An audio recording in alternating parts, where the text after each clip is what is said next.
자, 역사랑과 인싸움에서 잘 되고 있습니다. 예, 더 좋은 일이 일어납니다. 더 좋은 일이 일어납니다. 예, 오늘은 특별히 아버지 주일 예배에 나와서 우리 예배하는 모든 주의 용들의 가정과 또 심령에 주님의 크신 은혜가 가득하기를 주 이름으로 축복합니다. 제가 한번 퀴즈를 낼 테니까 맞춰보세요. 이미 냈던 거니까는 다 알 수 있는 거. 성경에서 가장 장사를 잘하는 사람이 누구예요? 성경 속에서 가장 장사를 잘하는 사람. 다 까먹었네. 보니까 옛날에 한번 냈는데 봤어요. 근데 여러분 기억력이 되게 안 좋아가지고 감사합니다. 했던 설교 계속해도 괜찮겠네 보니까는. 성경에서 가장 장사를 잘하는 사람은 사라예요. 사라. 가만히 있으면 누가 사갑니까? 사세요. 사라 막 해야지. 사라가 가장 장사를 유머예요. 유머. 그렇다고 하면은 성경에서 가장 장사를 못한 사람은 누굴까요? 예? 예? 유다. 가장 장사를 못한 사람. 힌트 드리면 다 맞출 것 같은데 오늘 본문 속에 등장하는데. 그렇죠. 사가랴. 이게 사가겠는가? 늘 부정적이에요. 부정적. 사가랴. 그런 사람은 장사를 못하는 사람이에요. 그렇다고 해서 장사를 진짜로 못하는 사람들 많잖아요. 영적인 사람이면 장사 잘하겠어요? 장사하지 못하는데. 그러나 영적으로 충만하여 여러분 그 가정에, 사가랴의 가정에 기적이 일어났듯이 여러분들의 가정에도 장사의 기적은 일어나지 않아도 영적인 기적이 일어나기를 저는 축복합니다. 오늘도 나에게 주시는 말씀으로 여러분들이 들려지면 그것이 은혜가 될 줄로 믿습니다. 그래서 아버지가 살아나면 가정은 살아나게 되어 있어요. 영적인 가장이 살아나야지 가정이 여러분 온전히 세워진다고 하는 거예요. 그런 가정에 오늘 사가랴의 가정에 기적이 일어났듯이 저와 여러분들의 가정에도 날마다 기적이 일어나는 축복이 임하기를 저는 축복합니다. 우리가 미국에서는 오늘 6월 세 번째 주일을 아버지 날로 정하잖아요. 이 아버지 날로 정해진 것은 그렇게 오래된 것이 아니에요. 1972년도에 법적으로다가 아버지 날로 공휴일로 지정한 날이죠. 닉슨이 그렇게 서명했고, 이 근원은 1909년도에 이미 한 여인이 어머니날 예배에 나와서, 이 어머니는 열심히 마더스데이라고 챙겨주고 그렇잖아요. 마더스데이는 부모 자녀들도 식당도 예약하고 막 난리인데 아버지 날은 아버지 날 되었다고 식당 예약하는 사람 보지를 못했어요. 잘. 고작 아빠 오늘 집에서 바베큐나 해 먹읍시다. 그럼 이 정도지. 그러지? 별로 아버지 돼서. 그러니까 이 딸이 나와서 예배를 드리다가 마음이 좀 섭섭했어요. 그래서 우리 아빠는 정말 수고했는데, 그 아빠는 그 윌리엄 스마트라고 하는 사람인데, 그분이 남북 전쟁에 나가서 그 전쟁도 확 치른 사람인데, 이제 6남매를 이렇게 키워나가는데 6번째 아이를 낳다가 아내가 돌아가셨어요. 그러니까는 농사일을 지으면서 얼마나 수고를 많이 했겠어요. 자기 아빠를 생각할 때마다 우리 6남매를 열심으로 키워온 우리 아빠가 있는데 정말 어머니는 높이는데 아버지는 높이지 않는구나, 아버지는 기념해 주지 않는구나. 그래서 그 여인 때문에 이 법이 이제 계속적으로 여기저기 다니면서 아버지 나를 제정해 달라고 이렇게 호소하다가 1966년도까지 와가지고 이제는 존슨 대통령이 그렇게 아버지 날로 특히 그날 자기 아버지가 태어나신 그런 6월 19일을 아버지 날로 정했다는 거예요. 그래서 이제는 세 번째 주일로 정한 것은 닉슨 때 와서 이렇게 제정한 날. 우리가 아버지들에게 수고가 많잖아요. 어머님 돌아가시고 한 아버지가 키우는 가정들도 있고, 또 아버지가 돌아가셔서 어머니가 수고하는 가정들. 오늘도 특별히 가정의 영적 리더인 아버지를 축복하고 격려하며 오늘도 다시 한번 여러분들의 가정이 새로워지고 정말 화목하고 행복한 가정들 되기를 주의 이름으로 축복합니다. 특히 가정을 책임진 가장들은 정말 내가 세상에서 뒤처지지는 않는지, 남들에게 부끄럽지 않는 모습을 보여주고 있는지 끊임없이 세상의 시선을 의식하며 무거운 짐을 지고 살아갑니다. 그렇잖아요. 아빠로서의 그 무거운 짐이 있잖아요. 아버지로서의 무거운 짐. 특별히 21세기 험난한 세대를 살아가는 우리 성도들에게도 그 어떤 때보다도 주의 은혜가 필요하다는 거예요. 인간관계의 개선을 위해서, 아니 부부관계의 개선을 위한 여러 가지 기적적인 은총이 필요하고, 자녀들의 앞으로의 문제들, 진로의 문제, 결혼의 문제를 풀어가는 기적적인 은총이 필요하고, 건강을 지켜주시고 치료해 주시는 기적적인 은혜가 여러분들의 가정에 필요해요. 그뿐입니까? 가정의 경제적인 어려운 문제들, 그 문제들을 돌봐주시는 축복의 기적들이 다 필요합니다. 우리 모든 가정들 위해 주님이 주시는 은혜와 기적을 경험하는, 그럼 오늘 사가랴의 가정에 하나님께서 기쁨의 소식을 보내주셔서 오늘도 축복의 기적을 누렸듯이 저와 여러분들의 가정이 하나님 앞에 행함으로 말미암아 기적을 경험하는 우리 모두가 되기를 주의 이름으로 축복합니다.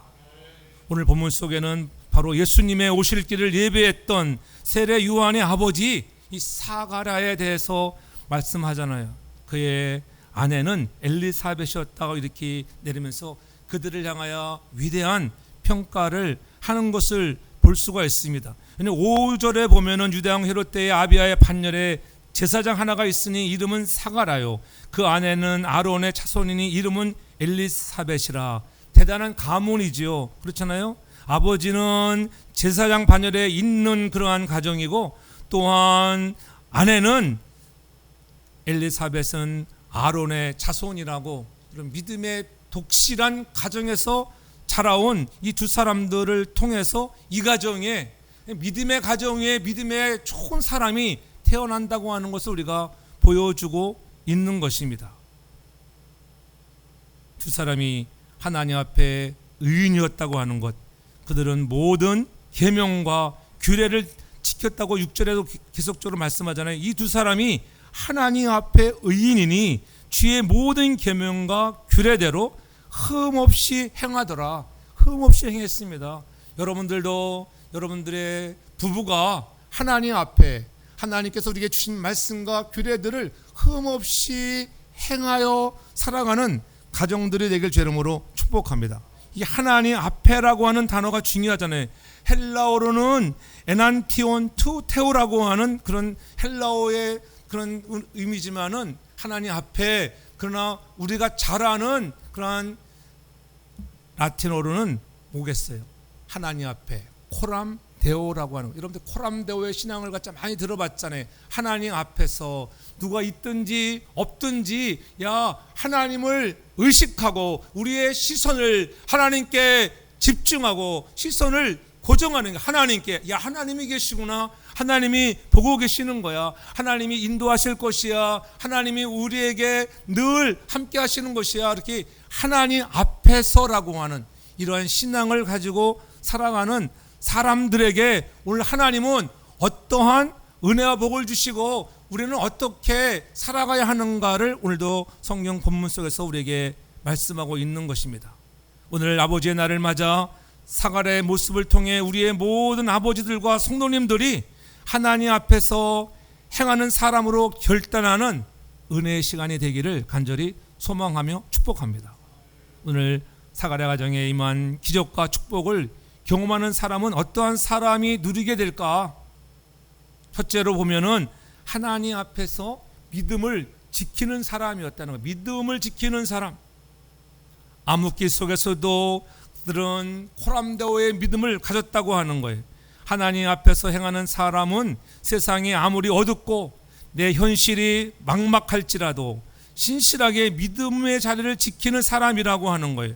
오늘 본문의 시작은 지난 400여 년 동안, 이것을 우리가 구약 말라기 때부터 시작해서 이제는 그 말라기로부터 신약에 이르기까지 중간사를, 그래서 암흑기 아무 응답도 없고 선지자도 없던 그러한 암흑기였지만은 그러한 암흑기 속에서 하나님은 여전히 여러분 우리에게 보내실 예수 그리스도를 준비하고 계셨다고 하는 것을 우리는 잊지 말아야 하는 것입니다. 그래서 400년 동안 종교의 암흑 시대를 깨기 위한 하나님께서 쓰시는 한 가정 이야기로 출발하는 거예요.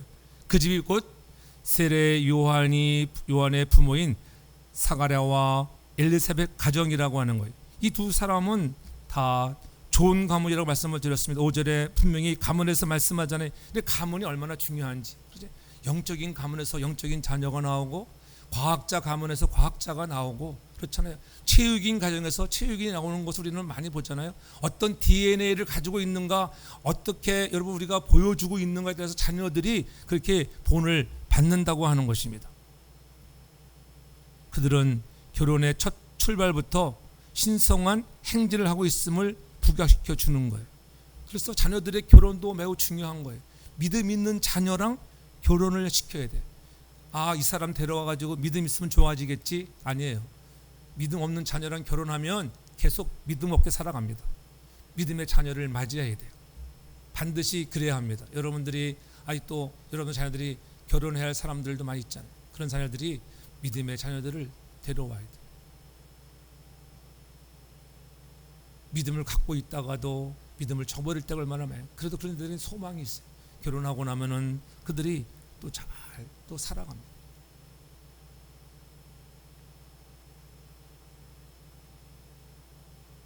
경건한 신앙의 배경을 삼고 있는 그런 가정,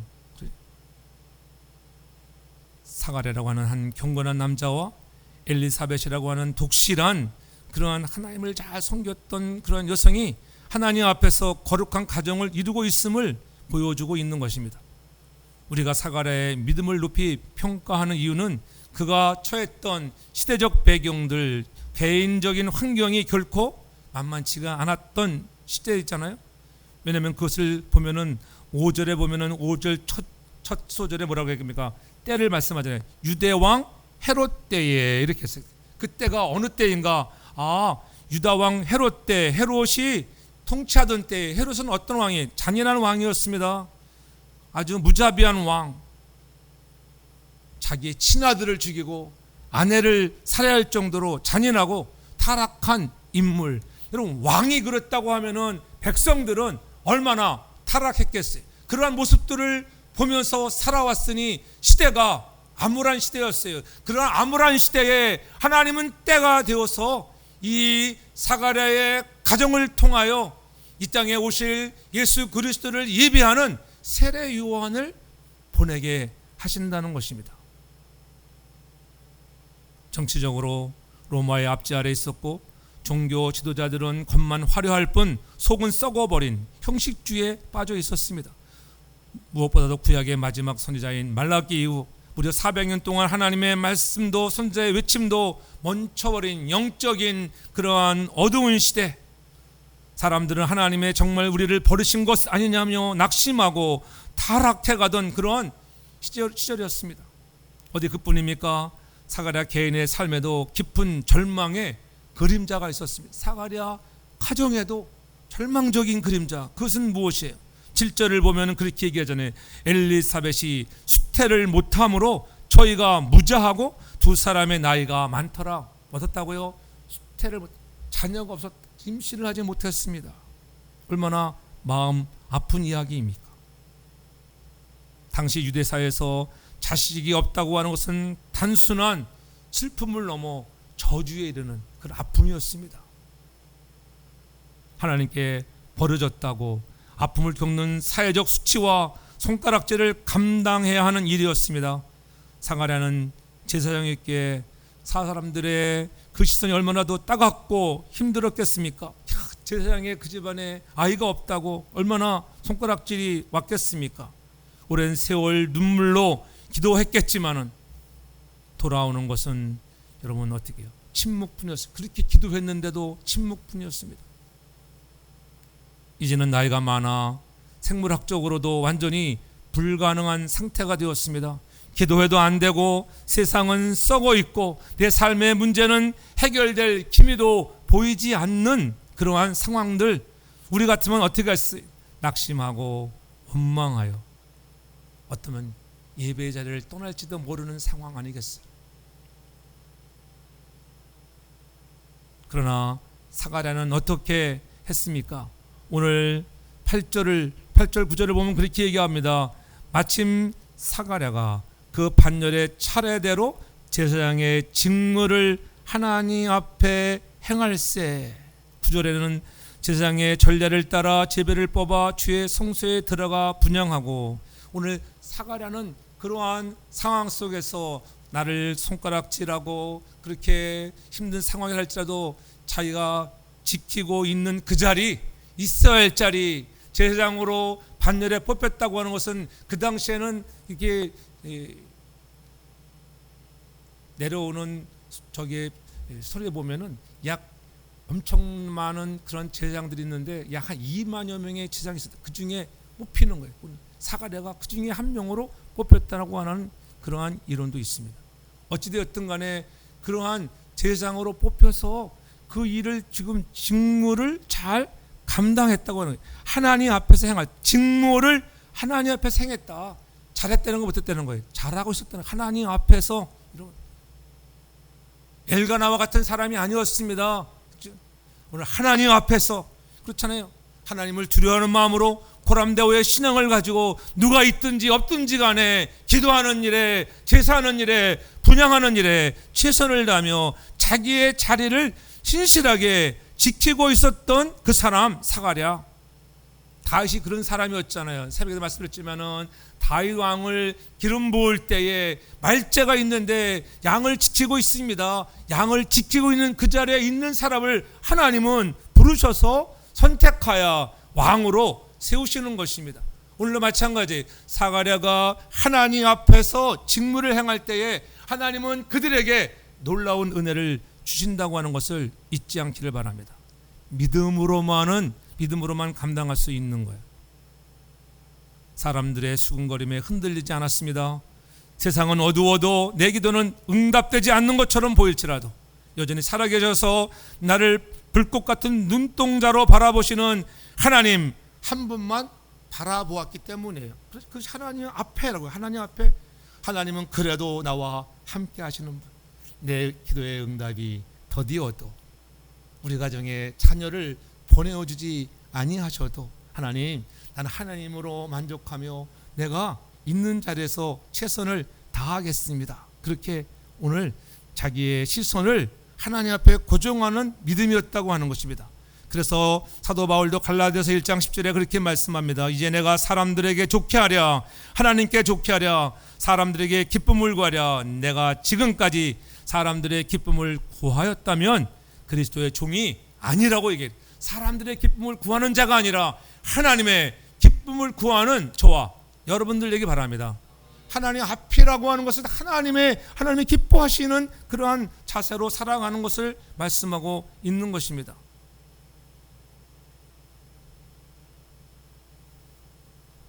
하나님을 경외하는 가정에 그러한 놀라운 기적의 은총이 임하는 거예요. 하나님께서는 믿음으로 사는 가정을 방관하지 않으십니다. 자상하고 섬세하게 돌보시는 거예요. 여러분들이 믿음으로 하나님 앞에 살아가면 하나님은 눈동자 우리를 보호하시는 거예요. 늘 보고 계시고, 여러분들을 때로는 힘들고 아픈 여러 가지 역경의 시간을 지나잖아요. 사가랴가 얼마나 힘들었겠어요. 서두에 말씀드렸잖아요. 자녀가 없다고 하는 것 얼마나 어려운 상황입니까? 그럼에도 불구하고 있는 자리에서 그는 최선을 다하여 하나님 앞에 여러분 살아가고 있다고 하는 거예요. 모세가 그랬잖아요. 모세가 태어날 때 하필이면 왜 그때에 태어납니까? 모세가 태어날 때는 엄청난 시련의 시기예요. 남자아이가 태어나면 무조건 죽여야 하는 그런 시대에 모세가 태어나잖아요. 근데 하나님께서 그 모세를 죽이게 하지 않잖아요. 그를 나일강에 여러분 떠내 보내게 해서 오히려 바로의 공주의 딸의 여러분 건짐을 받아 훗날 이스라엘의 구원자로 생명의 기적을 이루는 생활의 기적을 통해서 하나님이 일으켜 세우시는 것을 우리는 볼 수가 있습니다. 시편 기자가 고백합니다. 시편 기자는 37장 25절에 내가 어려서부터 늙기까지 의인의 버림을 당하거나 그 자손이 걸식함을 보지 못하였다고 하는 거예요. 의인의 후손이 걸식하는 것을 허락하지 않는다는 거예요. 여러분, 여러분들이 의인으로 살아가면 여러분 자녀들이 잘 되는 것을 믿으시기 바랍니다. 흔들리지 않고, 그 믿음이 흔들리면 안 돼요. 내가 믿음으로 잘 살아. 너 그렇잖아. 믿음으로 잘 살아가고 하나님 앞에 살아가면 말씀을 100% 신뢰하기 바랍니다. 어려서부터 늙기까지 의인의 버림을 당하거나 그 자손이 걸식함을 보지 못하였다 말씀합니다. 하나님은 일용할 양식을 주시고 여러분들에게 평안과 행복을 주시는 좋으신 하나님인 것을 믿으시기 바랍니다.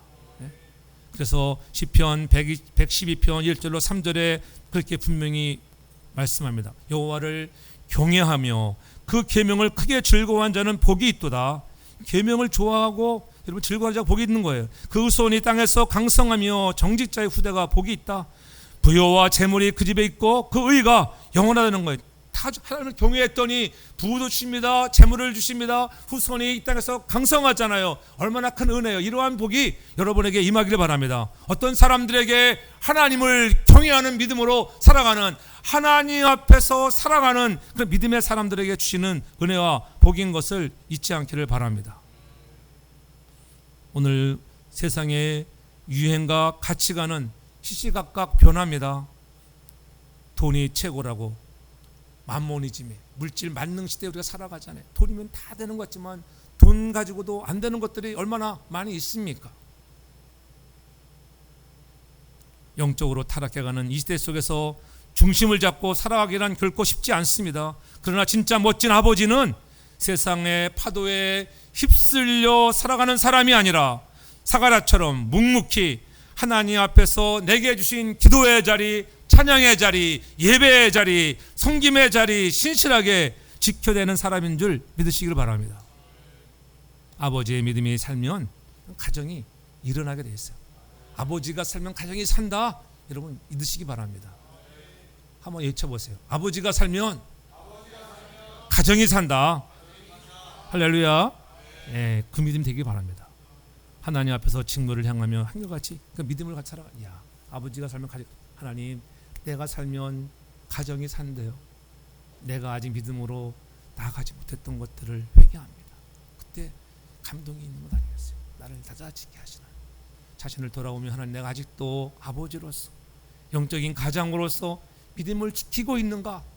다시 한번 오늘 이 거룩한 주일 여러분들의 믿음이 새로워지고 여호와를 경외하여 복받는 가정들 되기를 제 이름으로 축복합니다. 두 번째로는 하나님 앞에 행하는 사람들은 어떠한 사람들인가? 기도하는 사람이에요. 기도하는 사람. 하나님 앞에서 행하는 자의 기도는 하나님이 반드시 기억하신다고 하는 것을 잊지 않기를 바랍니다. 사가랴가 성전에 들어가 분향할 때 놀라운 일이 일어나자.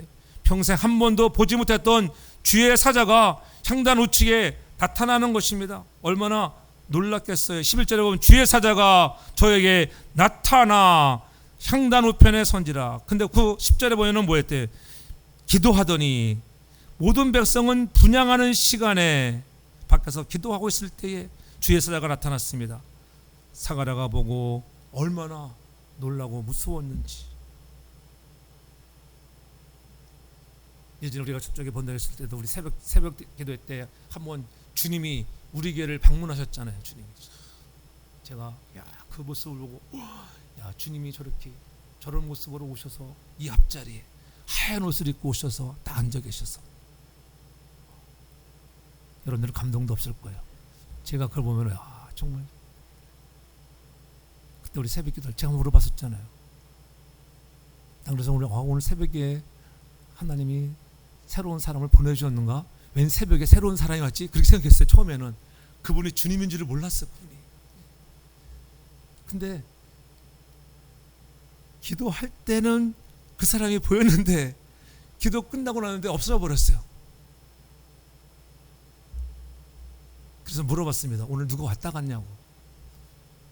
제가 이렇게 여러분 옆에 지나가면 눈 감고 있어도 누가 옆에 지나가는 거 느껴요, 못 느껴요? 느끼잖아요. 이렇게 기도하고 있으면. 그래서 내가 물어봤어요. 장로님한테 한번 물어본 적 있잖아요. 그때도 이 집사한테 오라고. 집사님 오늘 누가 안 왔다 갔어요? 아무도 은기치가 없었는데. 그때 알았어요. 주님이 우리 교회를 신방하셨구나. 신방. 하나님은 늘 계시지만 때로는 이렇게 환상 중에도 나타나시는 하나님. 사가랴도 놀랐어요. 사가랴도. 어느 신부가 그랬잖아요. 주님 나타내 주옵소서, 나타내 주옵소서. 근데 진짜 주님이 탁 나타났어요. 그러다가 놀라가지고 심장마비로 죽었다는 건 아니겠어요? 여러분, 평상시에 주님을 만나기 바랍니다. 평상시에 못 만나면은 변화가 나타나면 여러분 심장마비로 죽습니다.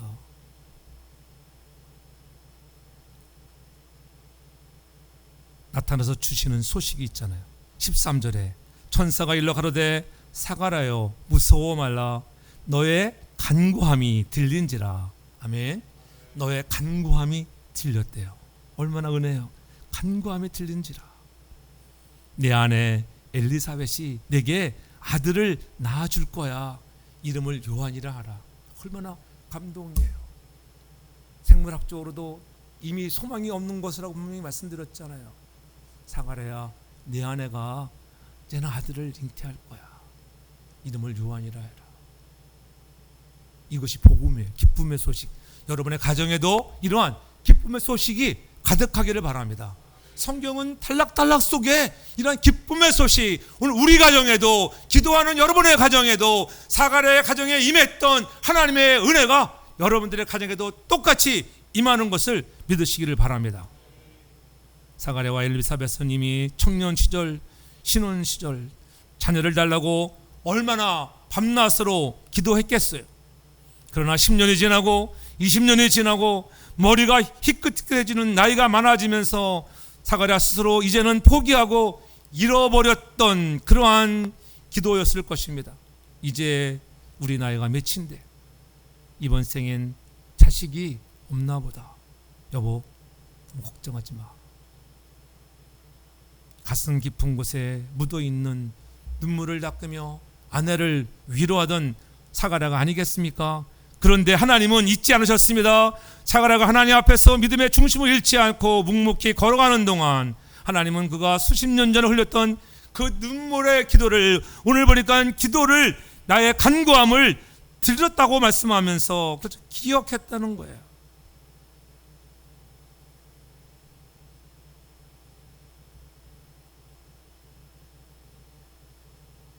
수십 년간 흘렸던 눈물의 기도를 하나님의 생명책에 고스란히 담아두고 계셨습니다. 그리고 가장 완벽한 타이밍이죠. 하나님의 때라고 하는 하나님의 때. 그런데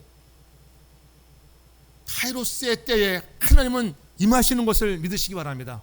크로노스 때가 아니에요. 하나님의 때가 되면 하나님이 내가 부르짖었던 그런 간구를 기억하시고 응답하시는 것을 믿으시기 바랍니다. 하나님의 구원의 역사가 시작되는 그 엄숙한 시점에 사가랴의 기도를 꺼내 응답해 주시는 거예요. 이 사가랴라고 하는 이름은 여호와께서 기억하신다라고 하는 뜻이에요. 여호와께서 너를 기억하신다. 너를 기억해. 그렇습니다. 하나님은 오늘도 기도하는 자를 기억해 줄 줄 믿습니다. 여러분들의 기도를 기억하신다고 하는 거예요. 그래서 기도를 계속 하셔야 돼요. 지금 응답이 더디다고요? 계속적으로 끊임없이 인내하며 하나님의 말씀을 붙들고 그 말씀을 기억하면서 기다리며 기도할 수 있는 사람들에게 미라클이라고 하는 기적이 일어나는 것을 믿으시기 바랍니다. 아들의 이름을 낳으면 요한이라 하라. 요한. 하나님의 은혜의 선물이라고 하는 뜻이에요. 하나님의 은혜의 선물, 은혜로 주죠. 은혜. 야, 우리 가정이, 우리도 아들을 주는데 늦둥이 아들을 낳았더니 자기 누나랑 10살 차이가 나는 늦둥이 조셉이 잘 될 줄 알았는데 계속적으로 30살이 되면 좀 철들 들을까 해가지고 소망을 품었는데 아직도 그렇잖아요. 이 Z시대, 자기 좋은 대로 살아가는 이 시대 애들 어떻게 부모도 못하는데 하나님만이 하실 줄 믿으시기를 바랍니다. 하나님이 그 은혜의 선물을 주셨어요. 은혜의 선물을 주시고 얼마나 좋겠어요. 딸이 아빠에서 딸 아들을 줬으니까는 홈런을 친 거 아니고 홈런을 쳐야 돼. 여러분들 가정에 그러한 기적이 일어나기를 바랍니다. 하나님 오늘도 기도하는 자를 기억하시고 그 슬픔을 돌아보십니다. 그리고 은혜를 베풀어 주시는 거예요. 성경은 우리에게 이렇게 약속합니다. 시편 56편 8절에 말씀합니다. 나의 유리함을 주께서 계수하셨사오니 나의 눈물을 주의 병에 담으소서. 이것이 주의 책에 기록되지 아니하였나이까.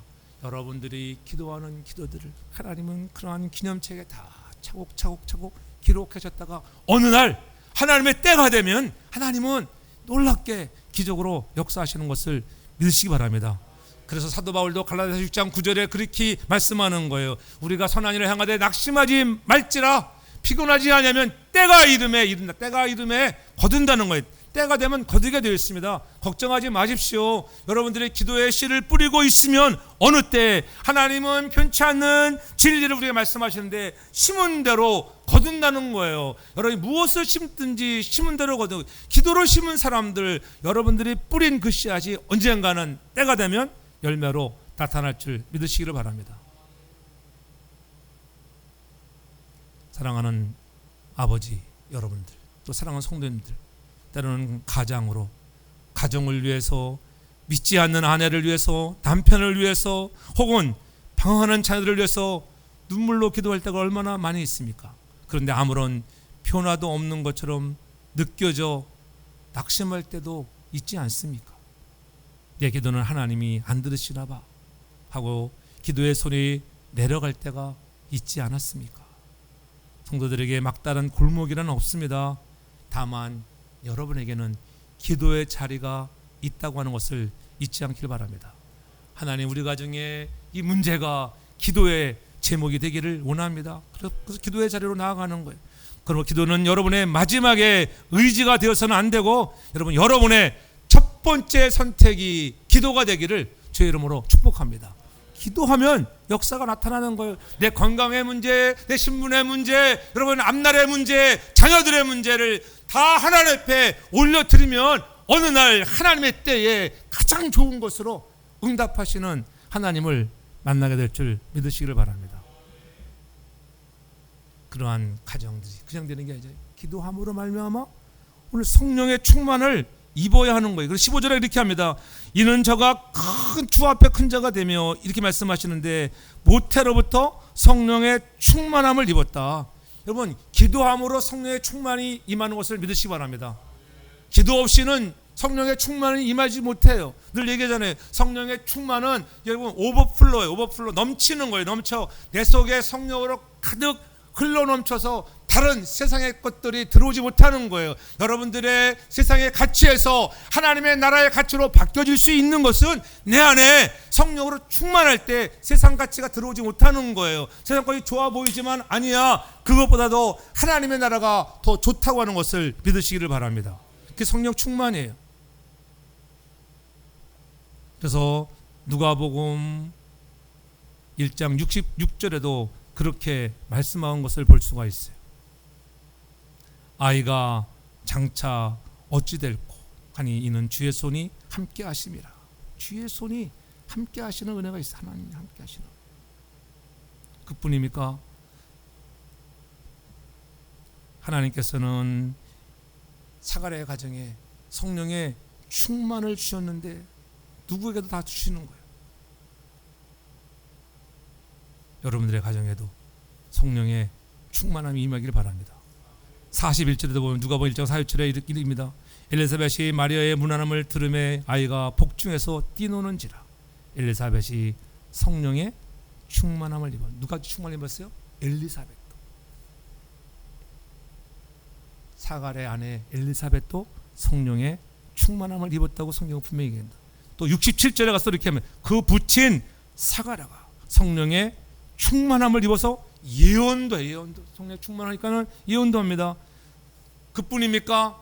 아이가 낳습니다. 아이가 자라서 80절에 보면은 아이가 자라며 심령이 강하여지며 이스라엘에게 나타나는 날까지 빈들에 있으니라. 심령이 강해졌다는 것입니다. 심령이 강해진다는 것은 성령의 충만을 의미하는 거예요. 여러분들 가정에 성령으로 충만하기를 바랍니다. 그래서 성령이 충만하면 하나님께서 그의 손이 함께한다고 그렇게 얘기하는 거예요. 그래서 주의 손이 저와 함께한다고 하는 거 66절에서 그렇게 얘기하는 거예요.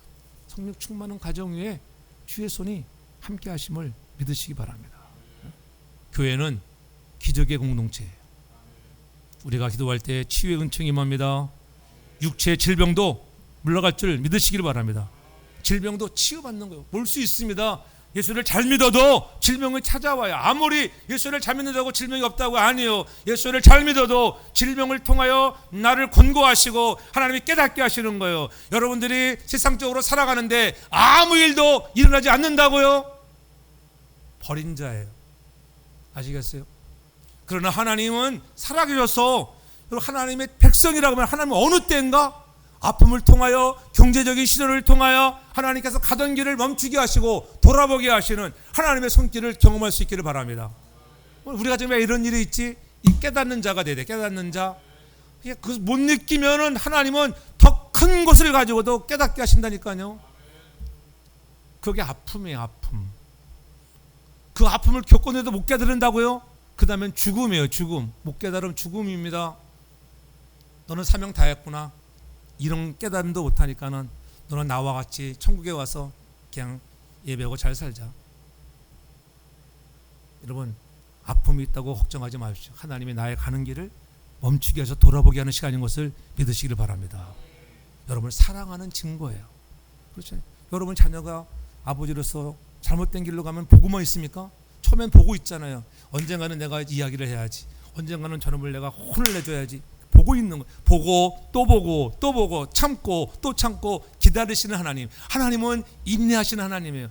여러분이 잘못했다고 채찍을 들어서 금방금방 채찍으로 가하시는 무자비한 하나님이 아니세요. 사랑의 하나님이에요. 참고 우리에게 자유의지를 주셔서 너 자신이 돌아오라는 거예요. 근데 계속 못 돌아오면은 하나님은 어느 때 반드시 채찍을 가하세요. 무서운 채찍을 가하세요. 여러분 살짝 한 대 맞고 돌아오실래? 두 대 맞고 돌아오실래? 그렇잖아요. 저는 여러분들이 하나님의 은혜가 충만히 임하는 여러분 되기를 바랍니다. 그래서 출애굽기 15장 26절에 그렇게 말씀하잖아요. 나 여호와의 말을 청종하고 나의 보기에 의를 행하며 내 계명의 귀를 기울이며 내 모든 규례를 지키면 내가 애굽 사람에게 내린 모든 질병이 하나도 너에게 내리지 아니하리니 나는 너희를 치료하는 여호와임이니라. 아멘. 여러분을 치료하는 여호와인 것을 깨닫기를 바랍니다. 그분이 우리의 영적인 살아계신 전능하신 하나님, 오늘도 살아 역사하시는 하나님인 것을 믿으시기를 바랍니다. 상한 심령도 치료하십니다. 상한 감정, 여러분 상한 심령의 고통도 많이 있는 거 치료해 준다고 하는 거예요. 언제? 기도할 때 치료받는 자가 되길 바랍니다. 환경이 치유를 받는 거예요. 역대하 7장 14절에 보면 이렇게 말합니다. 내 이름으로 일컫는 내 백성이 이 막힌 길에서 여러분 떠나, 악한 길에서 떠나 스스로 겸비하고 기도하여 하나님의 얼굴을 구하면 내가 하늘에서 듣고 뭐래요? 그 죄를 사하고 그 땅을 뭐한다? 고쳐준대. 고쳐준 은혜를 경험하기를 바랍니다. 믿음이에요. 여러분의 치유와 회복은 여러분의 믿음이에요. 믿음.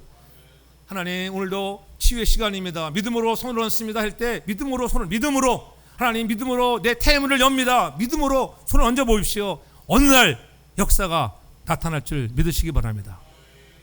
인생의 쓰라린 아픔과 고난은 시달려 오던 사람들 생기 많이 있잖아요. 나오미가 그랬고 루시 그랬잖아요. 그러나 기도를 통해서 치유받고 회복되고 그렇잖아요. 가문의 놀라운 다윗의 계보를 이어나가는 가문, 예수 그리스도가 오는 계보의 가문으로 쓰임받게 되는 것들을 우리는 보았습니다. 기도는 하나도 땅에 떨어지는 것이 없습니다. 기억하시기 바랍니다. 우리가 하나님 앞에 믿음으로 지키며 드리는 기도는 반드시 때가 되면 응답이 임하는 것을 믿으시기 바랍니다. 우리의 인간적인 계산으로 늦은 것 같고 불가능해 보여도 하나님은 가장 선한 때에 가장 아름다운 방법으로 역사하시는 거예요. 우리 하나님 앞에까지 기도의 끈을 놓지 않고 성령 충만 받는 아버지들 되길 죄로 축복하고 성도가 되길 죄로 축복합니다. 마지막으로 보면은 아버지가 바로 설 때에 여러분 다음 세대가 여러분 자녀들이 잘 되는 거예요. 천사가 가라사대 테라의 이름을 요한이라 하시고 그 아이가 장차 어떤 일이 될지를 예언하는 것이 15절에 15절에 이는 저가 큰 자가 되며 부모가 믿음을 지키고 성령으로 충만하니까는 큰 자가 된대. 여러분 자녀가 큰 자가 되는 게 좋아요? 약한 자가 되는 게 좋아요? 큰 자가 되는 게 좋잖아요. 큰 자. 작은 자보다 큰 자가 좋잖아요. 여러분 솔직히 말해서 야, 너는 큰 자 되지 말아라. 작게 살아. 그런 부분은 아무도 없어요. 그렇죠? 큰 자가 되네. 영적으로 큰 자. 물질도 많으면 좋지요. 뭐 바르게 쓰면 얼마나 좋습니까? 없어가지고 지지공산보다 있으면 좋은 거예요. 그렇잖아요. 그러나 믿음의 큰 자가 되길 저는 축복합니다. 예? 그것이 16절에 얘기해요. 16절. 그가 어떤 사람인가? 모태로부터 성령의 충만을 입은 그러한 세례 요한 이스라엘 자손을 주곧 저희 하나님께로 많이 돌아오게 하겠다는 거예요. 세례 요한을 통하여 많은 사람들이 하나님께로 돌아오는 일들이 일어난다. 그리스도의 예비된 자로서 그 광야에 외치는 자의 소리로서 많은 사람들에게 여러분 복음을 전하는 자로 쓰임 받는 이런 사명의 자녀들 여러분들의 가정에 임하기를 저는 축복합니다. 세례 요한의 사명은 암흑 같은 시대 속에서 사람들의 마음을 하나님께로 돌이키고 특별히 아버지의 마음을 자식에게로 돌이켜 무너진 관계를 회복하는 것이었습니다. 그래야 마침내 오실 예수 그리스도의 길을 예비했잖아요. 그 주 앞에 큰 자가 되는 것. 주 앞에 큰 자. 15절에 주 앞에 큰 자가 되는 것. 세상 앞에 큰 자가 아니라 주 앞에 큰 자가 된다. 주 앞에 큰 자가 되면은 여러분 인생에 놀라운 역사가 일어날 것을 믿으시기를 바랍니다. 말라기 4장 6절에 이렇게 합니다. 그가 아버지의 마음을 자녀에게 돌이키게 하고 자녀들의 마음을 그들의 아버지에게로 돌이키게 하리라. 돌이키지 아니하면 두렵다는 것, 저주가 임한다는 것이죠. 가정의 영적 질서가 무너지고 아버지가 하나님 앞에서 사명을 잃어버릴 때 그 땅에는 영적인 저주와 항폐함이 임하지만은 아버지가 살아나면 여러분들 자녀가 큰 자가 될 줄 믿으시기를 바랍니다. 믿음의 가장으로 바로 서기를 결단합시다. 말씀을 맺으며 오늘날 이상의 아버지 여러분들 어깨에 무거운 짐을 지고 갖고 계십니까? 더 넓은 집을 사야 하고 더 좋은 차를 사야 하고 세상에 남부럽게 성공해야 되는 것 이런 것들이 우리를 압박합니까? 그러나 오늘 성경을 통해서 하나님이 우리 아버지들에게 원하시는 것은 진짜 모습은 세상의 화려함이 아니라고 하는 거예요.